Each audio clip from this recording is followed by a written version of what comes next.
नमस्कार, मैं हूं कमल श्रीमाली। आप सभी का बहुत बहुत स्वागत आपके अपने चैनल में।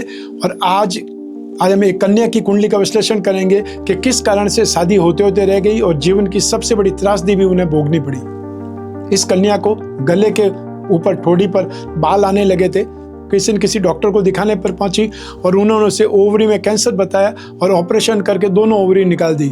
क्या है ज्योतिष में कारण, ये जानने का हम प्रयास करेंगे। ज्योतिष शास्त्र के अनुसार आपके जीवन में जो कुछ घटित होता है वह ग्रहों की दिशा और दशा के अनुसार ही होता है। कोई देखते ही देखते रंग से राजा बन जाता है तो कोई राजा से रंग बन जाता है। किसी से खुशियां समेटी नहीं जाती तो किसी पर दुखों का पार टूट पड़ता है। ऐसे में यदि आपको ऐसे संकेत मिल जाएं कि निकट भविष्य में आपके लिए समय कैसा रहेगा, आपको आने वाले समय में क्या करना चाहिए और क्या नहीं करना चाहिए, तो निश्चित तौर पर समझदार व्यक्ति भविष्य की सुध लेगा। आपकी जन्म कुंडली से यह पता लगाना संभव है कि आपके लिए भविष्य में क्या संभावना है, किस क्षेत्र में आपको लाभ के आसार हैं या कहीं पर आपको बच करके निकलने की जरूरत है।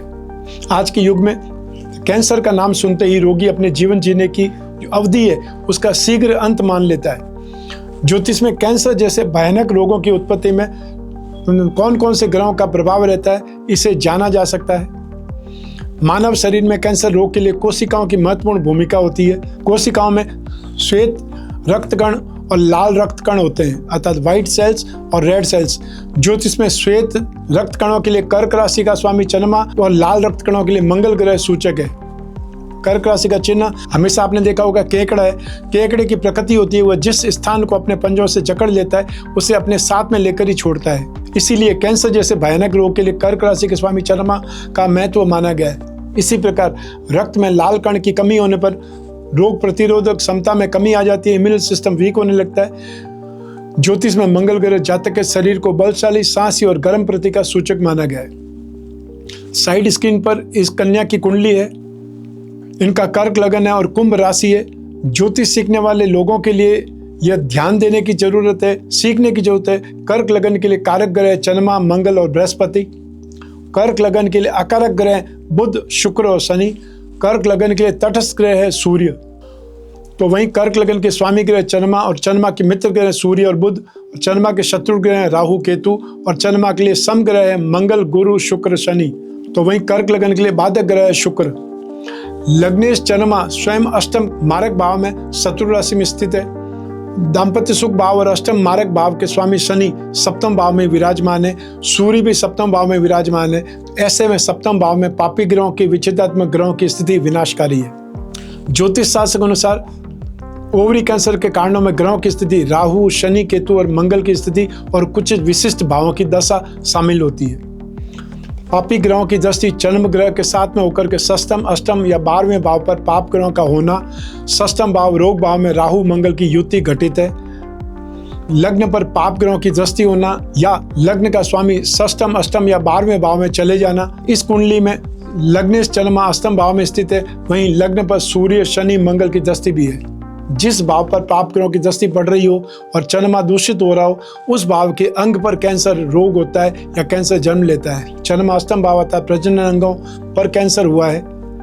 मारक भाव के स्वामी का पाप ग्रहों की दशा, अंतर्दशा होने या दृष्टि संबंध होने पर कैंसर रोग के कारण कष्ट होने का योग बनता है। संतान भाव के स्वामी है मंगल जो कि रोग भाव में स्थित है राहु के साथ में। अगर मंगल छाया ग्रह राहु की युति में हो तो यह विभिन्न प्रतिकूल परिस्थितियों को जन्म देते हैं। इस योग के कारण मंगल के गुणों में तीव्र वृद्धि होती है, लेकिन अनावश्यक रूप से और अशुभ तरीके से जिस भाव में यह योग बन रहा है उसको और जिस भाव के स्वामी मंगल है उस भाव के सुखों को पीड़ित कर देते हैं। जन्म कुंडली में मंगल और राहु का संबंध होने से कैंसर की संभावना अधिक बन गई। इनकी जन्म कुंडली में राहु रोग भाव में नीच राशि के होकर के स्थित है। राहु की दृष्टि वो आपकी जन्म कुंडली में त्रिक भावों पर या त्रिकेश पर हो तो कैंसर की संभावना और बढ़ जाती है। राहु की दृष्टि त्रिक भाव, नाश भाव और त्रिकेश गुरु पर है। 12वें भाव में शनि मंगल या शनि राहु या शनि केतु की युति हो तो ये ग्रह स्थित हो तो भी कैंसर का कारण बन सकते हैं। रोग भाव और षष्ठेश यदि षष्ठम भाव और षष्ठेश पीड़ित हो या क्रूर ग्रह के नक्षत्र में स्थित हो तो भी कैंसर का खतरा होता है। षष्ठम भाव के स्वामी है देवगुरु बृहस्पति। रोग भाव में षष्ठम भाव में गुरु राहु विराजमान है। कुछ विशिष्ट भाव अर्थात 12th हाउस और छठा भाव भी कैंसर से संबंधित माने जाते हैं। गोचर की बात करें तो 26 जनवरी 2017 से शनि की 7.5 चल रही है। 17 जनवरी 2023 से 29 मार्च 2025 तक शनि कुंभ राशि में गतिशील थे, तब ये घटना चक्र हुआ है। देवगुरु बृहस्पति भी शत्रु राशि वृष में थे, राहु भी मीन राशि में गतिशील थे, अर्थात गोचर भी विपरीत स्थिति में था। वर्तमान में 7.5 का अंतिम चरण चल रहा है। तो आइए अब बात करें दशा की। तो 11 जनवरी 2020 से शनि की महादशा आरंभ हुई थी और 14 जनवरी 2023 से शनि में बुध की अंतर्दशा आरंभ हुई। शनि जहाँ मारक भाव के स्वामी है तो बुध भी नाश भाव और प्रबल मारक तृतीय भाव के स्वामी है। इस प्रकार 23 सितंबर 2025 तक शनि में बुध की अंतर्दशा विशेष कष्ट कारक है। ओवरी निकालने का अर्थ है कि स्वयं के अंडे से संतान अब नहीं हो पाएगी। IVF ही एकमात्र चारा है। एक लड़के से विवाह की बात लगभग फाइनल हो गई थी, लेकिन अब लड़के के घर वाले इस स्थिति को सुन करके या शरीर में ओवरी की कमी जान करके शादी करने से कतरा रहे। ऐसे में हर माता पिता अपनी संतान की या अपने खानदान की वंशवृद्धि को देखते हुए आगे नहीं बढ़ना चाहेंगे। ऐसे में शादी को लेकर के भी अब समस्या सामने खड़ी है। 2 नवंबर 2026 को शनि में शुक्र की अंतर्दशा आने पर विवाह के योग बनने की संभावना है। मोती और पुकराज धारण कर सकें तो बहुत अच्छा रहेगा। बृहस्पति भाग्यश भी है, अतः कैरियर में तो सपोर्ट मिलेगा ही। विष्णु भगवान की पूजा उपासना आपके लिए शुभ रहेगी और विवाह के लिए शिवगौरी कवच और लक्ष्मी नारायण कवच धारण करें तो सर्वश्रेष्ठ उपाय होगा। 7.5 समाप्त होने तक आपको शनि के दान जाप उपाय नियमित करने चाहिए। यदि आपके आसपास भी कोई ऐसा व्यक्ति है जो बहुत खतरनाक स्थिति से जूझ रहा है, जिसे कैंसर है या कोई बड़ा रोग है, आप उनकी कुंडली हम तक पहुंचा सकते हैं, भेज सकते हैं या मैसेज है उसमें जोड़ सकते हैं, ड्रॉप कर सकते हैं, जिससे उस कुंडली के बारे में भी जानकारी की जा सके और आपको वो रोग का कोई कारण है या क्या उपाय हो सकता है वो बतलाया जा सके। आपके अपने जीवन में भी यदि कोई समस्या है या भविष्य में झांकना है या कोई बहुत बड़ा डिसीजन लेने के बारे में सोच रहे हैं तो अपनी कुंडली का समय पर विश्लेषण कराना चाहिए। समय पर विश्लेषण कराना चाहिए। 1 वर्ष में 1 बार जरूर करवाना चाहिए। आप कोई भी कंट्री में रहते हो, कोई भी शहर में रहते हो, अपने घर बैठे अपनी कुंडली का विश्लेषण करा सकते हैं। आप ये जानकारी कर सकते हैं कि आपको समय कैसा चल रहा है, आने वाला समय कैसा है। यदि आने वाला समय अच्छा है तो आप कॉन्फिडेंस के साथ में, उत्साह के साथ में, डेयरिंग के साथ में, थोड़ी बहुत रिस्क के साथ में काम करेंगे, फायदा ज़्यादा होगा। और यदि आने वाला समय नेगेटिव है तो नुकसान से बचने के लिए जितना अलर्ट रहेंगे उतना नुकसान कम होगा। तो हर हालत में ज्योतिष के कंसल्टेंसी से आपको फायदा ही होने वाला, नुकसान नहीं हो सकता।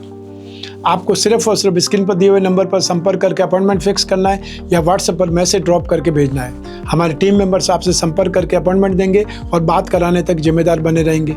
और जो भी उपाय होंगे वो आपको लिखित में आप तक पहुंचेंगे, या व्हाट्सएप के माध्यम से, ईमेल के माध्यम से। आपको सिर्फ और सिर्फ अपॉइंटमेंट फिक्स करने का एक प्रोसीजर अपनाना है। आप चाहें तो वीडियो कॉन्फ्रेंसिंग पे बात कर सकते हैं, आप चाहें तो टेलीफोन कंसल्टेंसी से बात कर सकते हैं, या आप चाहें तो सामने सामने बैठकर फेस टू फेस मिल करके भी बात कर सकते हैं। मैं कामना करता हूं कि आप स्वस्थ रहें, प्रसन्न रहें और सुरक्षित रहें। अपना और अपने परिवार का बहुत बहुत ख्याल रखें। आप सभी को मेरा नमस्कार, बहुत बहुत शुभकामनाएं। ईश्वर आपकी रक्षा करे। धन्यवाद।